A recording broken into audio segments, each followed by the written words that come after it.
Από την αρχαιότητα έως σήμερα, οι άνθρωποι αναζητούν τρόπους να αντέξουν τον πόνο, την κούραση και το φόβο. Στον πόλεμο, αυτή η ανάγκη γίνεται επιτακτική. Λίγες όμως πτυχές της ιστορίας αποκαλύπτουν τόσο σκοτεινά όρια, όσο η χρήση ψυχοδραστικών ουσιών σε συνθήκες μάχης. Σε αυτό το βίντεο εξετάζουμε πώς οι ουσίες ενσωματώθηκαν στη στρατιωτική πρακτική, όχι μόνο για την ενίσχυση των στρατιωτών, αλλά για τη συστηματική υπέρβαση των ανθρώπινων ορίων.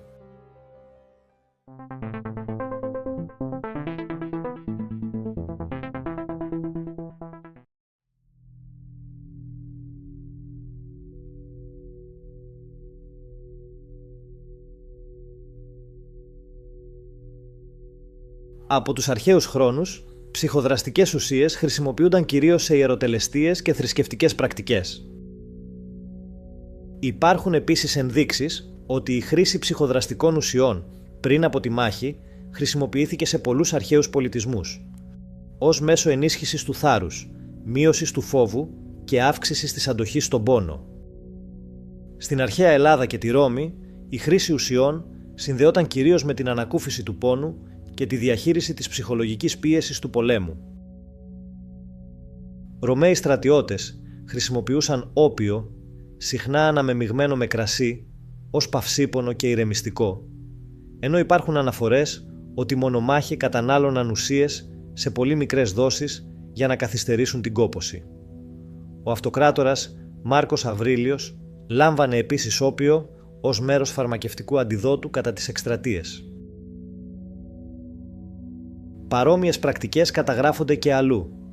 Στην ελληνιστική περίοδο αναφέρεται ότι πολεμικοί ελέφαντες λάμβαναν ζυμωμένους χυμούς για να εξοργιστούν πριν από την επίθεση, ενώ στην αρχαία Αίγυπτο το όπιο ήταν ευρέως γνωστό και επιτρεπόταν κυρίως σε ιερείς και πολεμιστές. Η εικόνα δεν αλλάζει από τον Μεσαίωνα και έπειτα. Για τους περίφημους Βίκινγκς έχουν διατυπωθεί εικασίες περί χρήσης ψυχοδραστικών μανιταριών ώστε να εισέλθουν σε κατάσταση οργής. Όμως δεν υπάρχουν αξιόπιστες πηγές που να το επιβεβαιώνουν, γεγονός που καθιστά πιθανότερη μια καθαρά ψυχολογική και τελετουργική προετοιμασία για τη μάχη. Υπάρχει επίσης η εκδοχή ότι ορισμένοι μπερσέρκερ χρησιμοποιούσαν ιοσκίαμο, καθώς σχετικές μελέτες και αρχαιολογικά ευρήματα έχουν συνδέσει το φυτό με καταστάσεις μανίας, χωρίς όμως αυτό να θεωρείται οριστικά αποδεδειγμένο.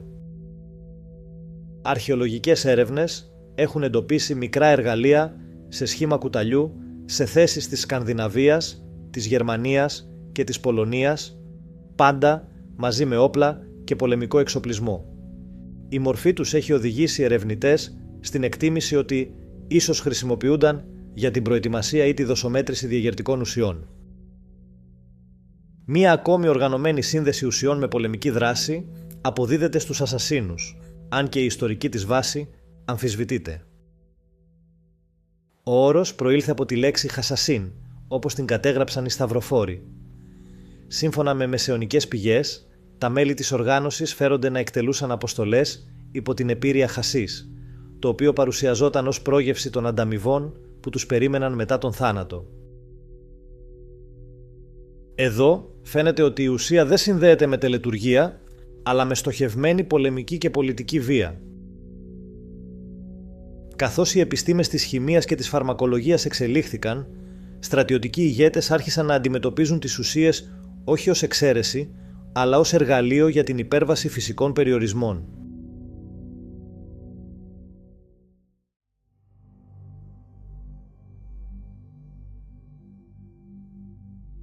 Κατά τον Πρώτο Παγκόσμιο Πόλεμο, η χρήση φαρμακευτικών και διαγερτικών ουσιών για στρατιωτικούς σκοπούς ήταν εκτεταμένη και συχνά επίσημα αποδεκτή, σε μια εποχή όπου πολλές από αυτές δεν θεωρούνταν ακόμη παράνομες.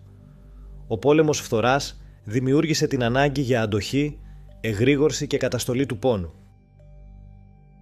Ο Βρετανικός στρατός διένει με χάπια γνωστά ως Forced March, που περιείχαν κοκαίνη και διάφορα εκχυλίσματα, με στόχο τη μείωση της κόπωσης και της πείνας κατά τις μεγάλες πορείες. Παράλληλα, στην άμαχη κοινωνία, πολυκαταστήματα όπως τα Harrods πολλούσαν ιατρικά πακέτα δώρων με κοκαίνη και ηρωίνη, διαφημισμένα ως βοήθεια για τους στρατιώτες στο μέτωπο. Στο πεδίο της μάχης, η μορφίνη χρησιμοποιήθηκε μαζικά για την αντιμετώπιση του πόνου των τραυματιών, οδηγώντας συχνά σε μεταπολεμικούς εθισμούς. Το αλκοόλ χορηγούνταν επίσης συστηματικά ως δόση θάρρους πριν από τις επιθέσεις, ενώ υπάρχουν αναφορές για χρήση κοκαίνης από Γάλλους και Γερμανούς πιλότους ώστε να παραμένουν σε εγρήγορση.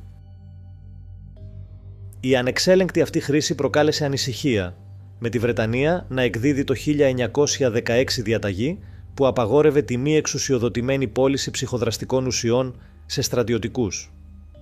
Παρόλα αυτά, το βασικό συμπέρασμα είχε ήδη εμπεδοθεί.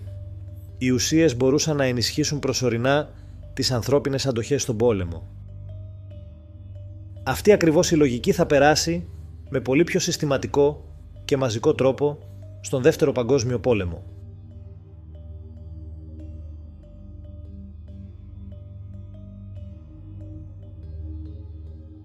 Η ναζιστική Γερμανία υπήρξε το πρώτο κράτος που ενσωμάτωσε συστηματικά ψυχοδιαγερτικές ουσίες όχι μόνο στο στρατό, αλλά και στην ευρύτερη κοινωνία. Το Pervitin, μια μορφή μεθαμφεταμίνης που κυκλοφόρησε νόμιμα, παρουσιάστηκε αρχικά ως φάρμακο που καταπολεμά την κόπωση, αυξάνει την αποδοτικότητα και βελτιώνει τη διάθεση. Πριν ακόμα χρησιμοποιηθεί μαζικά στο μέτωπο, το Pervitin διαφημιζόταν ανοιχτά στον άμαχο πληθυσμό. Ιδιαίτερη στόχευση υπήρξε προς τις νοικοκυρές, οι οποίες αντιμετώπιζαν αυξημένες απαιτήσεις παραγωγικότητας και αντοχής σε μια κοινωνία που προετοιμαζόταν για ολοκληρωτικό πόλεμο. Το Pervitin ενσωματώθηκε ακόμη και σε σοκολάτες, προσφέροντας μια γρήγορη, ευχάριστη μορφή κατανάλωσης του διαγερτικού.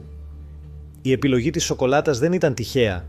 Συνδύαζε θερμίδες, ζάχαρη και ψυχοδραστική ουσία, μεγιστοποιώντας την αίσθηση ενέργειας και εφορίας. Παρουσιαζόταν ως βοήθημα για να αντέξουν την καθημερινή εργασία, την έλλειψη ύπνου και το ψυχολογικό βάρος της εποχής. Κατά τη διάρκεια των πρώτων φάσεων του πολέμου και ιδιαίτερα στις επιχειρήσεις τύπου Blitzkrieg, το Pervitin χορηγήθηκε μαζικά σε στρατιώτες, πληρώματα αρμάτων και αξιωματικούς.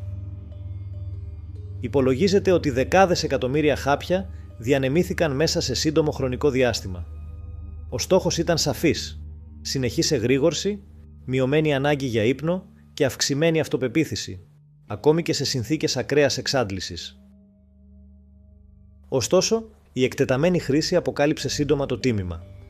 Ψυχωσικά επεισόδια, κατάρρευση μετά από πολυήμερη αϊπνία, εθισμός και σοβαρά καρδιακά προβλήματα εμφανίστηκαν σε μεγάλο αριθμό χρηστών. Παρά τις προειδοποιήσεις γιατρών του στρατού, η χρήση συνεχίστηκε μέχρι τα τελευταία στάδια του πολέμου, καθώς η στρατιωτική ανάγκη υπερίσχυε της ανθρώπινης υγείας.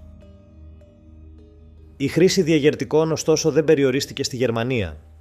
Οι σύμμαχοι υιοθέτησαν επίσης αμφεταμίνες, αν και με πιο ελεγχόμενο και λειτουργικό χαρακτήρα. Οι Βρετανοί χορηγούσαν Benzedrine, ενώ οι Αμερικανοί Dexedrine, κυρίως σε πιλότους, πληρώματα βομβαρδιστικών και μονάδες μακράς διάρκειας επιχειρήσεων.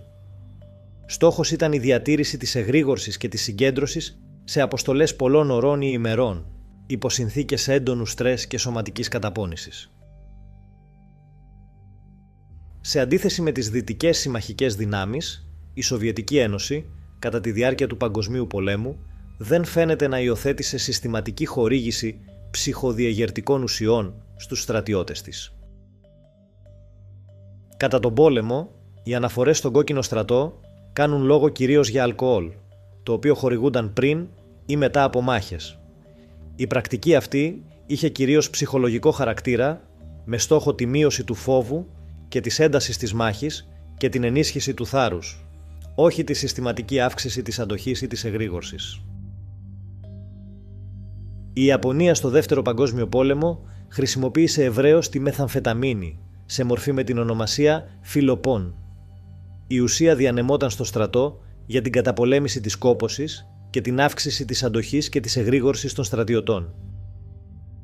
Στο μέτωπο, το φιλοπών χορηγούνταν σε πιλότους καμικάζι πριν από αποστολές αυτοκτονίας, καθώς και σε μονάδες πεζικού. Στόχος ήταν η ενίσχυση της επιθετικότητας και η καταστολή του φόβου, με συνέπειες που, σύμφωνα με ορισμένες πηγές, επηρέασαν τη σκληρότητα της πολεμικής συμπεριφοράς.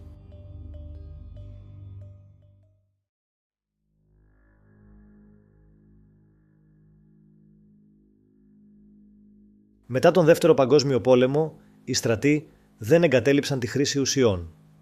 Ένα από τα πιο χαρακτηριστικά παραδείγματα είναι ο πόλεμος του Βιετνάμ, όπου η χρήση ναρκωτικών δεν επιβλήθηκε επίσημα από την ηγεσία, αλλά εξαπλώθηκε οργανικά μέσα στο χάος του πολέμου.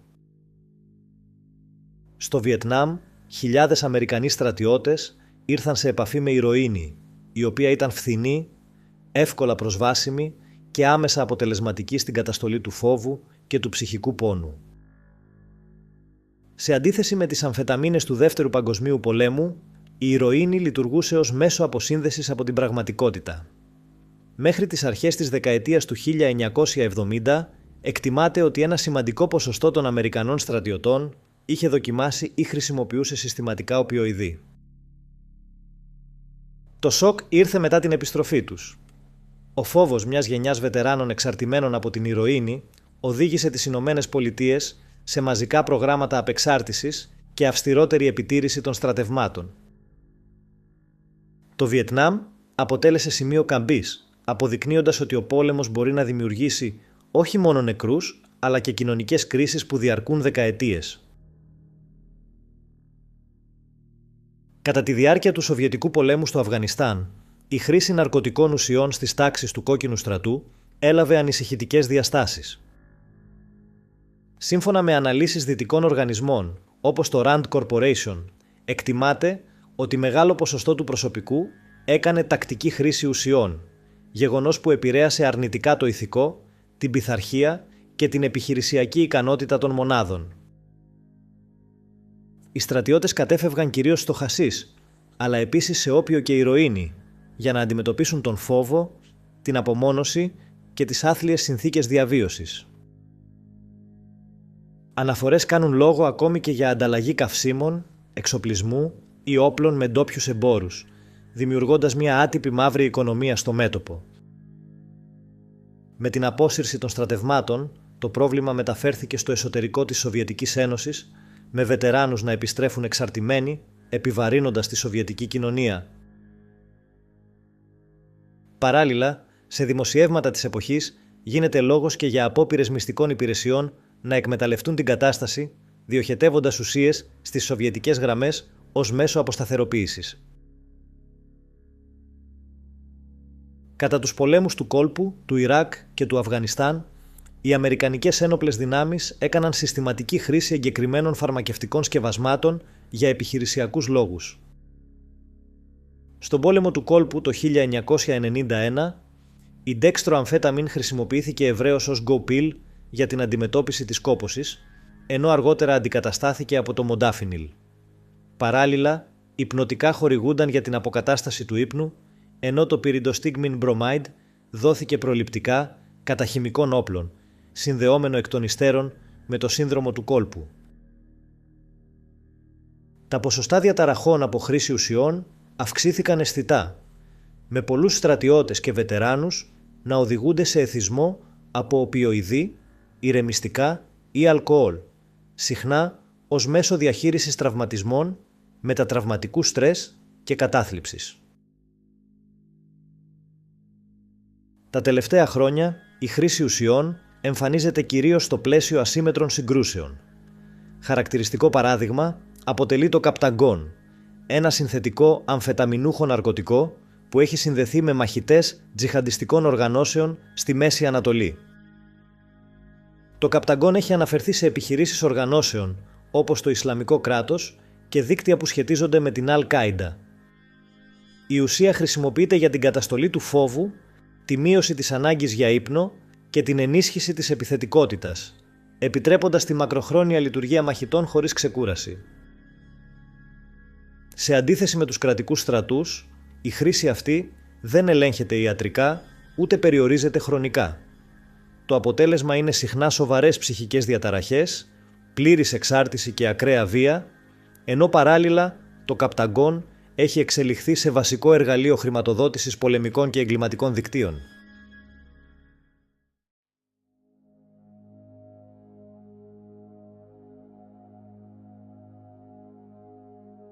Σε κάθε εποχή, οι ουσίες παρουσιάστηκαν ως λύση σε ένα κοινό πρόβλημα, τα όρια του ανθρώπινου σώματος στον πόλεμο.